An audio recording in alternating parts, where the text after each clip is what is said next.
Bismillahirrahmanirrahim. Assalamualaikum warahmatullahi wabarakatuh. Bagaimana kabar adik-adik hari ini? Semoga tetap semangat ya. Hari ini kita memasuki chapter keempat, yaitu mengenai managing in a global environment, mengelola lingkungan global. Berarti kita akan berbicara mengenai bisnis internasional. If you are not thinking international, you are not thinking business management. Loh, kok bisa, Bu? Iya, karena bisnis ini telah menjadi suatu bidang terpadu dan global seiring runtuhnya tembok penghalang perdagangan. Jadi semakin cepat perkembangan teknologi, makin cepat dan murahnya komunikasi, dan makin beragamnya selera konsumen, mulai dari pakaian hingga jaringan telepon seluler. Nah, ini akhirnya bisa memunculkan yang namanya lingkungan bisnis global. Jadi ada kesulitan gini di dunia yang tidak mengenal batas, para pelanggan ataupun perusahaan ini mengalami berbagai challenge gitu ya. Ada beberapa bukan hambatan sih sebenarnya, mulai dari segi ekonomi, legal, political, dan juga socio-culture. Kalau budaya kita sudah mempelajari di bab sebelumnya. Dari lingkungan global dan kalau kita berbicara internasional, ini pasti kita akan mengarah pada multinational corporation. Itu kita sudah mulai memasuki pasar global atau perdagangan antar negara. Jadi dengan adanya komunikasi virtual ini kan memungkinkan dilakukannya koordinasi yang cepat oleh para pekerja di belahan dunia yang berbeda, sehingga bekerja di tempat yang sama tidak lagi begitu penting. Nah, kesulitan dan risiko di perusahaan yang sudah global ini sebanding dengan keuntungan dan peluangnya. Nah, dunia kita mulai masuk pada ini, a borderless world, dunia yang tidak mengenal batas.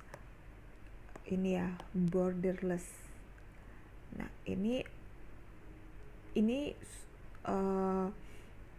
sudah kita alami saat ini.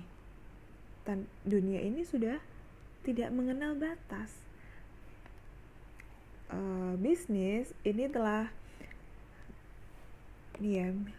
telah menjadi suatu bidang terpadu dan global seiring runtuhnya tembok penghalang perdagangan.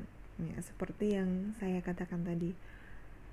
Makin cepat dan murahnya komunikasi dan makin beragamnya selera konsumen, ini perusahaan wajib berpikir secara global. Nah, konsumen tidak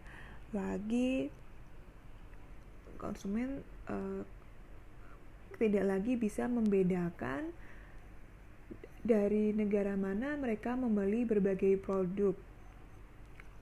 Inilah akibat dari uh, akibat dari mana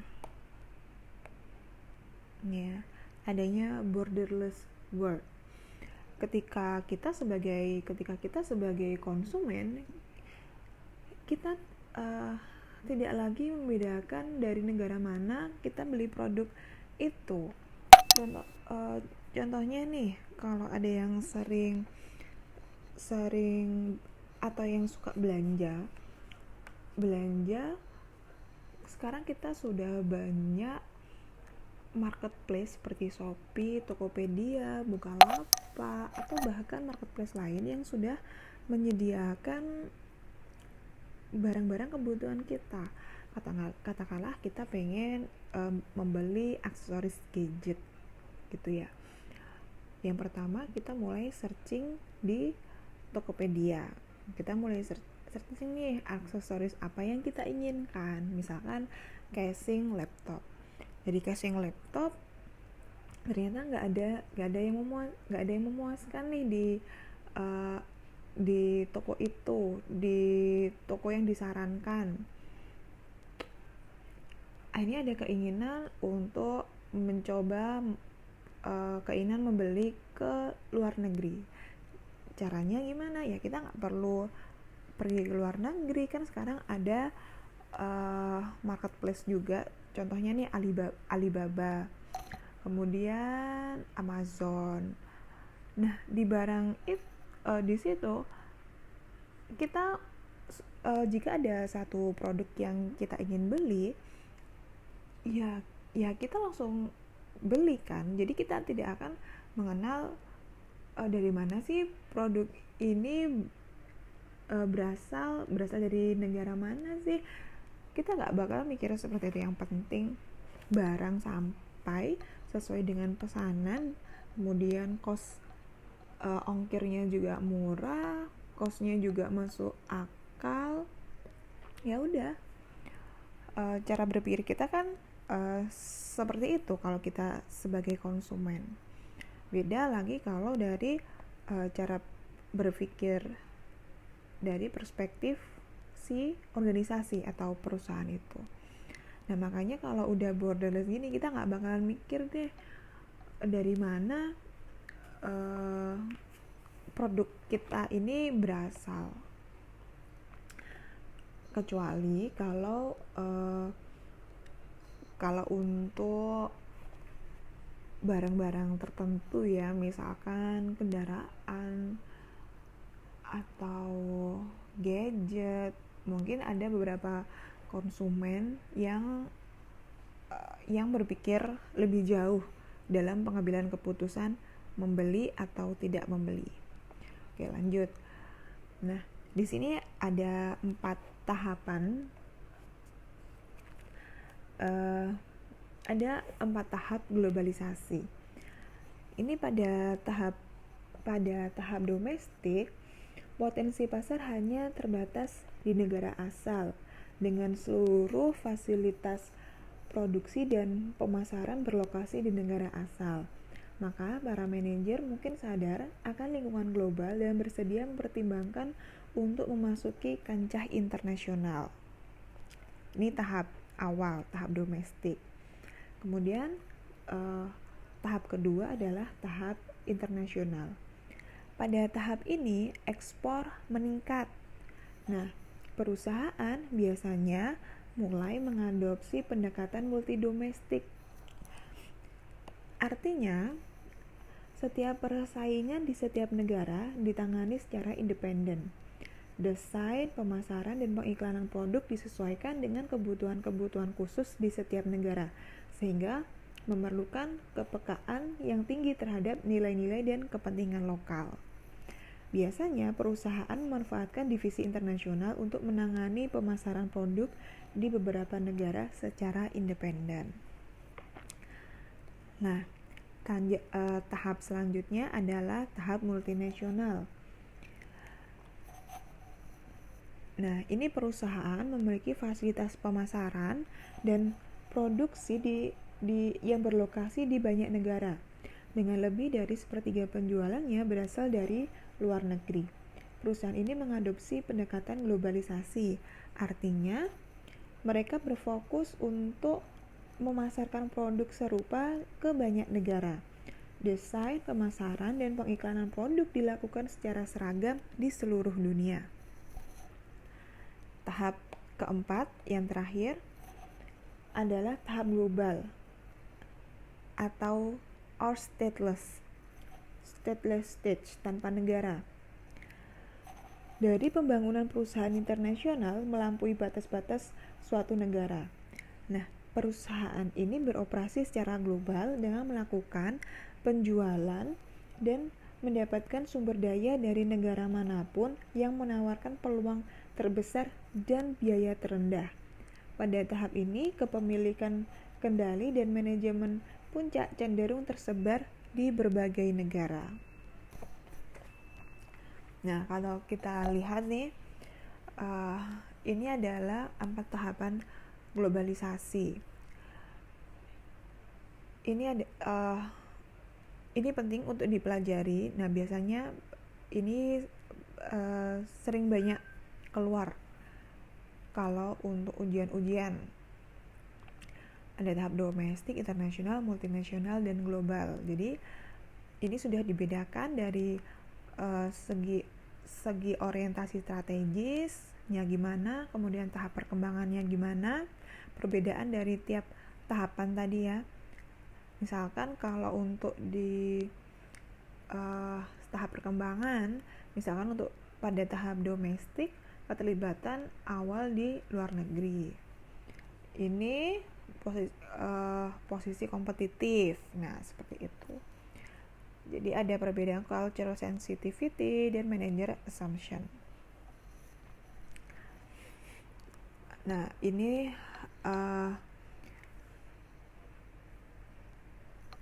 perusahaan global atau tanpa negara jumlahnya tuh mulai meningkat. Nah, ini manajer diharapkan mengetahui 2-3 bahasa. Contohnya, ini adalah perusahaan Nestle Swiss. Di Indonesia, perusahaan Nestle ini juga ada. Kemudian, ini ya beberapa contoh. Ini CEO-nya Peter, CEO asing gitu, yang dari Austrian. Kemudian sebagian general manajernya ini bukan berasal dari Swiss. Nah, selanjutnya adalah ini mengenai lingkungan bisnis internasional. Sebenarnya mata kuliah ini sangat cocok ya kita pelajari pada saat ini, karena gimana pun kita sebagai kalian sebagai mahasiswa pun juga harus berpikir secara internasional, secara global juga, gimana cara meningkatkan kualitas diri kalian, atau sekarang aja udah seperti ini gitu loh kondisinya. Bagaimana 4 tahun ke depan setelah kalian lulus, akan jadi apa lingkungan bisnis internasional kalau kalian berencana untuk mencari pekerjaan. Nah, lanjut ya. Manajemen internasional adalah manajemen operasi bisnis yang dilakukan di lebih dari satu negara. Ya, more than one country. Nah, tugas-tugas mendasar manajemen bisnis termasuk pendanaan, produksi serta distribusi barang dan jasa tidak banyak berubah ketika suatu perusahaan melakukan transaksi bisnis di tingkat internasional. Fungsi dasar manajemen tetap sama, yaitu POAK itu ya, planning, organizing, actuating, dan controlling. Namun, para manajer akan menghadapi kesulitan dan risiko lebih besar ketika menjalankan fungsi-fungsi manajemen tersebut di kancah internasional.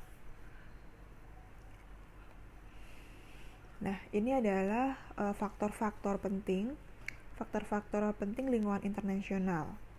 Nah, ini organisasi. Di sini ada politik hukum, meliputi risiko politik, faktor pengambil alihan oleh pemerintah, kemudian ada yang berkaitan dengan tarif, kuota, pajak, terorisme, guncangan politik, kemudian ada undang-undang dan regulasi. Untuk yang faktor ekonomi, ada perkembangan ekonomi, perkembangan infrastruktur, sumber daya dan pasar barang, ada pendapatan per kapita, exchange rate atau nilai tukar, kemudian kondisi ekonomi.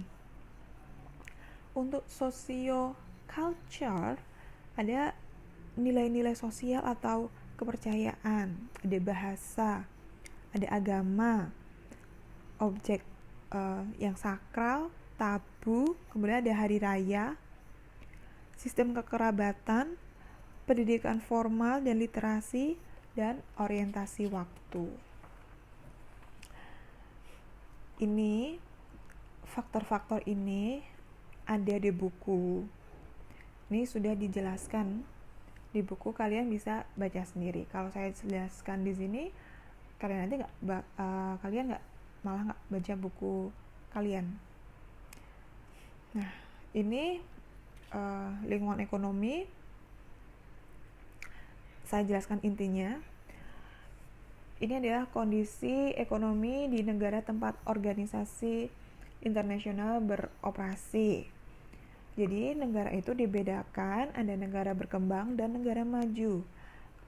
Kriteria yang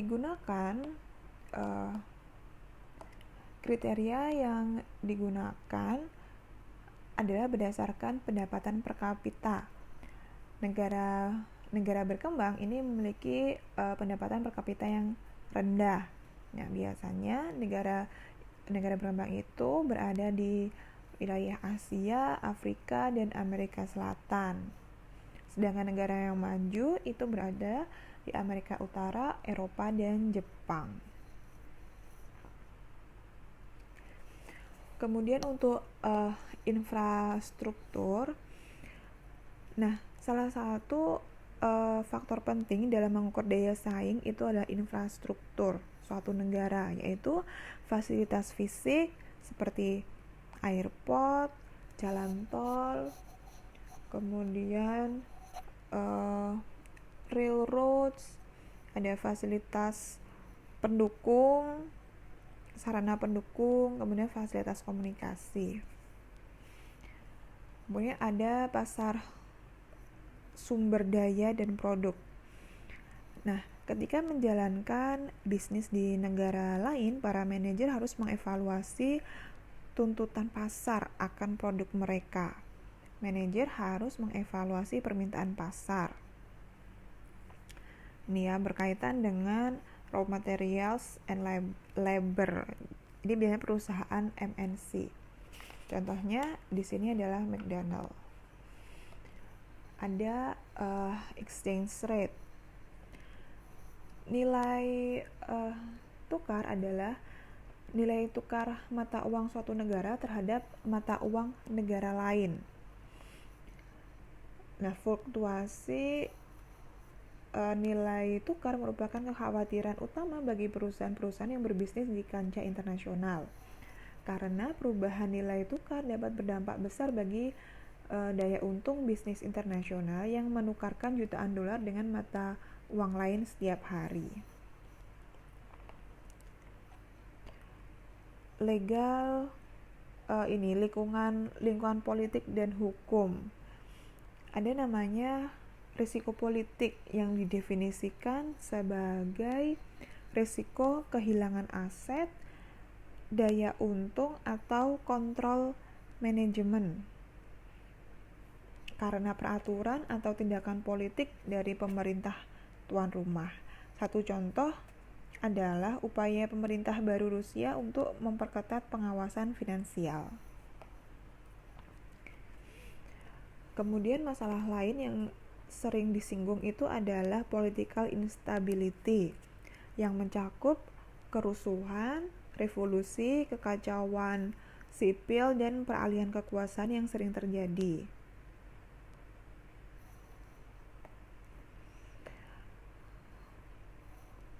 Untuk undang-undang dan peraturan yang beragam juga menjadi tantangan bagi perusahaan internasional dalam menjalankan bisnis. Pemerintah tuan rumah memiliki banyak ketenaga kerjaan dan keamanan serta upah. Maka perusahaan internasional harus mempelajari peraturan-peraturan dan regulasi ini serta mematuhinya.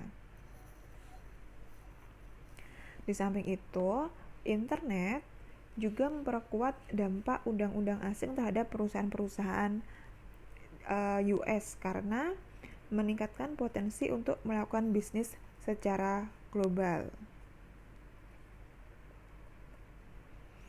Contohnya adalah ini, First Net Card. Ini adalah salah satu perusahaan penyedia layanan kartu pelayanan kredit penyedia layanan kredit untuk transaksi online di seluruh dunia sejak tahun 1999. Perusahaan ini mengalami kesulitan akibat rumitnya undang-undang kredit dan perbankan internasional. Nah, setelah melakukan berbagai penelitian selama 2 tahun, akhirnya perusahaan ini memperoleh izin untuk memberi layanan kredit di AS, Kanada, dan Inggris saja. Lanjut. Kemudian ada lingkungan sosial budaya. Ini sudah kita bahas kemarin ya, minggu lalu. Next. Nah, yang penting itu adalah ini, yaitu dimensi nilai Hofstede. Dalam sebuah penelitian yang melibatkan kurang lebih ratusan karyawan IBM di 40 negara, ini Hofstede ini adalah yang meneliti. Ya, Hofstede ini adalah si peneliti. Ini mengidentifikasi 4 dimensi sistem nilai nasional yang mempengaruhi hubungan kerja organisasi dan pegawai. Nilai-nilai dari keempat dimensi itu, yang pertama adalah power distance. Artinya, orang-orang menerima ketimpangan kekuasaan yang terjadi di lembaga, organisasi, dan anggota masyarakat. Sementara jarak kekuasaan yang kecil berarti mereka mengharapkan adanya kesetaraan kekuasaan. Lanjut, ada tingkat penghindaran ketidakpastian atau uncertainty avoidance. Nah, ini uncertainty avoidance yang tinggi berarti bahwa anggota suatu masyarakat merasa tidak nyaman dengan ketidakpastian dan ambiguitas, sehingga lebih menyukai kepercayaan yang menjanjikan kepastian dan keseragaman. Kemudian ada dimensi individualism and collectivism. Adalah nilai kerangka sosial yang longgar yang mengharapkan para individu untuk mengurusi diri mereka sendiri. Ini kalau untuk individualism. Sedangkan kolektivisme adalah pilihan kerangka sosial ketat yang mengharapkan anggotanya untuk saling menjaga dan mengharapkan organisasi untuk melindungi kepentingan mereka. Lanjut, dimensi masculinity atau femininity adalah sikap yang mengutamakan prestasi, heroism, sikap asertif, pekerjaan yang cenderung menuntut, dan kesuksesan material. Jadi ini adalah dimensi nilai yang diajukan oleh Hofstede. Nah, ini 4 dimensi tadi yang diteliti oleh Hofstede. Negara-negara manakah yang memiliki power distance yang tertinggi atau yang paling rendah? Nah, kalian bisa pelajari sendiri. Nah, lanjut di ini kita lewati. Lanjut pada ini ya, pengaruh budaya internasional, karakter budaya lain. Nah, tadi kalau internasional pasti berkaitan dengan bahasa, agama, sikap, sosial, kemudian pendidikan. bahasa, harus memahami berbagai bahasa. Untuk yang ini International Trade Agreement atau aliansi perdagangan internasional, ini tidak saya bahas karena ini berkaitan, kita nggak sampai bahas ini ya, kecuali kalau mau bahas Indonesia dengan itu kemarin apa sih yang sempat kemarin, maaf ibu lupa, aduh apa ya, MEA. Nah itu ya, itu bisa. Untuk ini ibu lewati aja. Nah ini ada beberapa strategi.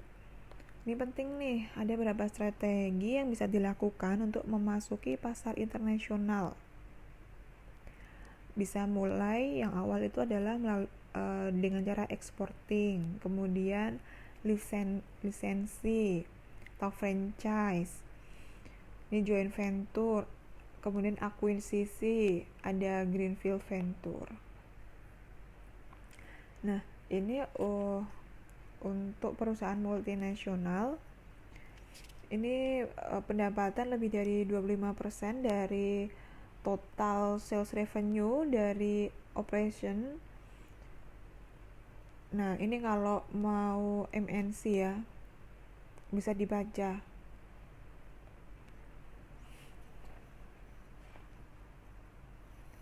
Mengelola lingkungan global. Nah kalau ingin mengelola lingkungan global, mana manajer harus sadar akan pentingnya pengalaman di kancah global. Misalnya nih ada yang namanya culture shock.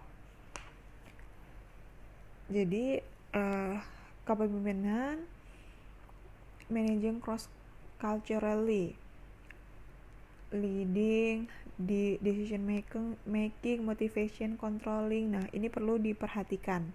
Makanya seorang manajer harus be culturally flexible. Jadi harus mudah adaptasi lah intinya gitu ya dengan situasi yang baru, easily adapt to new situation. Oke. Itu tadi adalah slide terakhir. Kalau kurang jelas bisa dibaca-baca lagi di bukunya. Oke, saya akhiri. Wassalamualaikum warahmatullahi wabarakatuh.